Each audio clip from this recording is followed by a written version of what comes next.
Então você estava falando sobre a sua experiência da Índia, assim, chegando na Índia. A chegada na Índia já foi animada, porque eu tive que pegar um voo indo daqui para o Rio para São Paulo.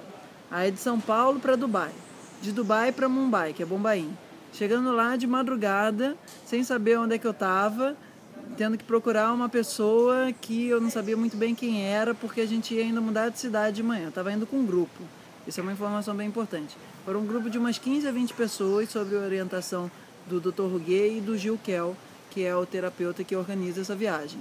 Então, é assim, para chegar num lugar meia-noite ou 1 da manhã e ainda descobrir que a gente, quando sai do aeroporto, não pode entrar de novo, assim, a Índia você tem várias novidades, porque talvez por uma questão de terrorismo, de briga com o Paquistão, eles têm uma regulação que para você entrar no aeroporto você tem que estar com uma passagem impressa. Caramba. Então o aeroporto lá é uma zona de segurança. O metrô lá é uma zona de segurança. Isso é bizarro. Para você entrar no metrô você passa por uma esteira de... passa por um detector de metal e põe as suas coisas dentro de uma esteira de raio-x. Então, assim, em termos de tensão, de segurança, você quase nunca tem problema de ser assaltado na Índia. Você não tem esse estresse. Mas em termos assim de zonas onde potencialmente vai ter um atentado terrorista, é bem intenso. Na porta do aeroporto tem um cara com um fuzil gigante e você tem que apresentar a tua passagem, senão você nem entra no aeroporto. Aí você tem que ir para os aeroportos maiores, tem uma zona reservada que é a zona das pessoas que vieram buscar as pessoas. Então tem uma sala de espera dentro do aeroporto, você pode entrar sem passagem, mas o aeroporto você não pode transitar. Entendi. Diferente, né? Você vai aprendendo assim. Bem intenso, né, o clima. Aí eu cheguei e encontrei lá com o Satin, que é o cara que organiza toda a parte logística do programa, até chegar o grupo que estava vindo com o Gil do Brasil, que a gente ia encontrar com o Dr. Ruguet na cidade de Pune. A gente chegou em Bombaim, que é uma das cidades tipo São Paulo, de lá é um grande centro econômico, e foi para Pune, que é uma cidade tradicional e com um crescimento muito forte. A gente foi para o lugar que é a Academia Internacional de Ayurveda, onde também uma parte do dia a gente tinha aula nesse local com o Dr. Lili, e numa outra parte a gente ia para um hospital. Essa parte do hospital é bem interessante. Conta um pouquinho.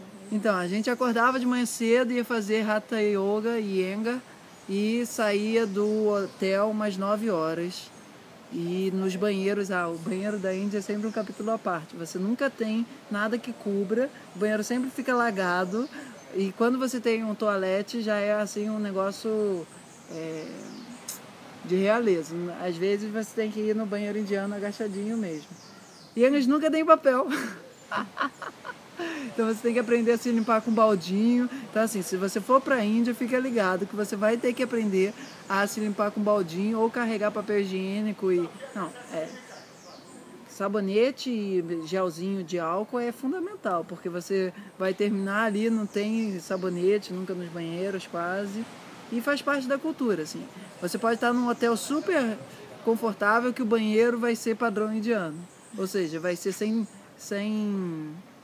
nada que cobre. Quando você terminar o banho, o chão vai estar todo molhado, e se você der muita sorte, você vai ter um rodo para deixar o chão minimamente utilizado.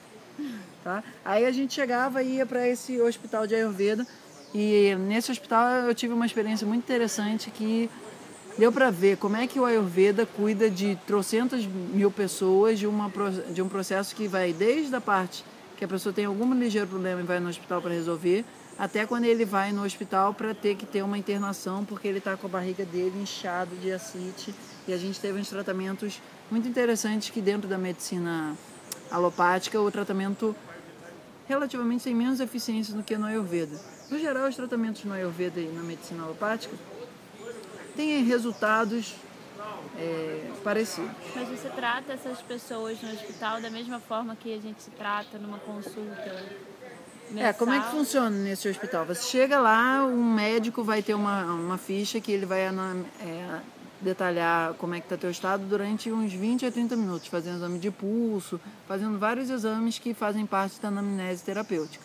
Isso daí até posso mandar por e-mail, se alguém quiser, me escreve para namastê.tiago@gmail.com, só que esse Tiago é TI, é sem H. E aí a gente foi vendo ao longo de 3, 4 dias esse médico fazendo esse processo de consulta, anamnese, com a pessoa deitada na nossa frente.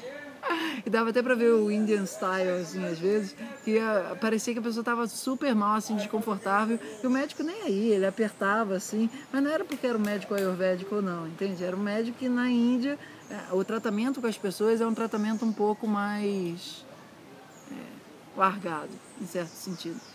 E aí, nesse hospital, a gente ia lá no ambulatório, ficava vendo como é que os pacientes estavam sendo tratados.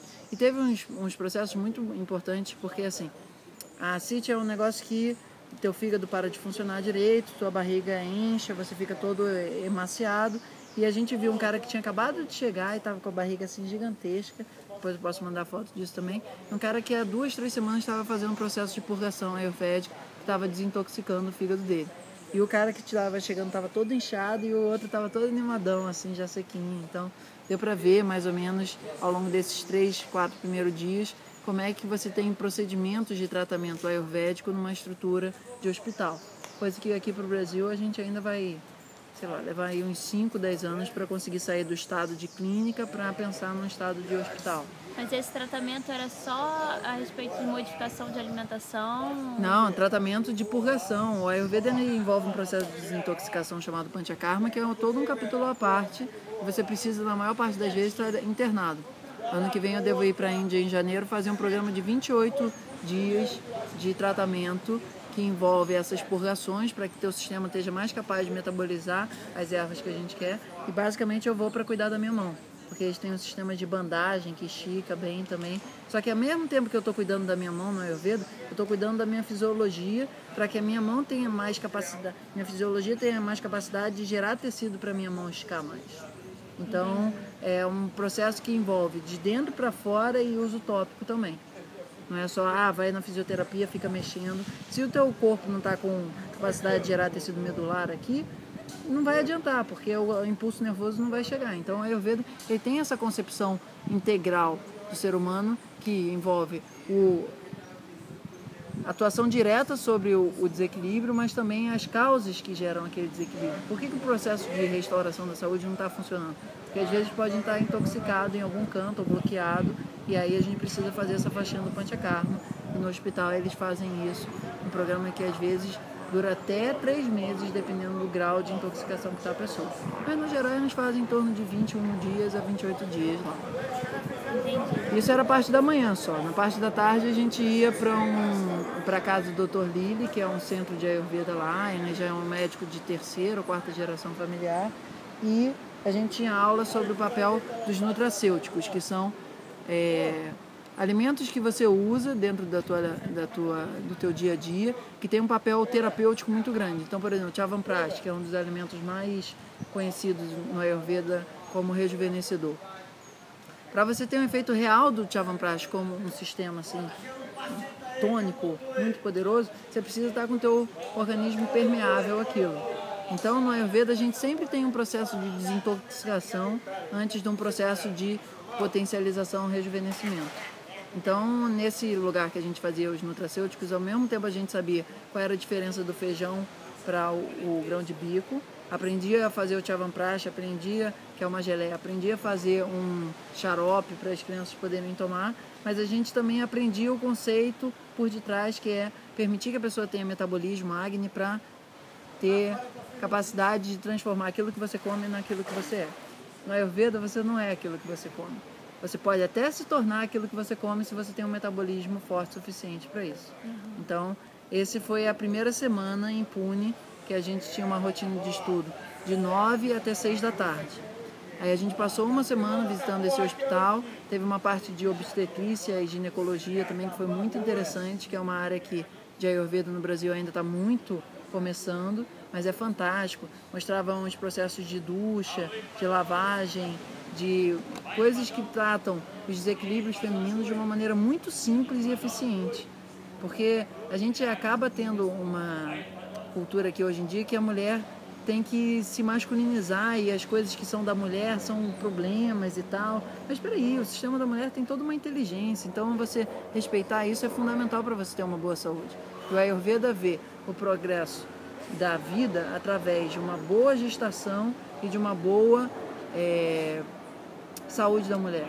Então, a saúde da mulher no papel da vida em geral da gente é fundamental para que as nossas gerações possam ter saúde. Tá bom? Bom dia, meu jovem. Boa tarde, gentileza.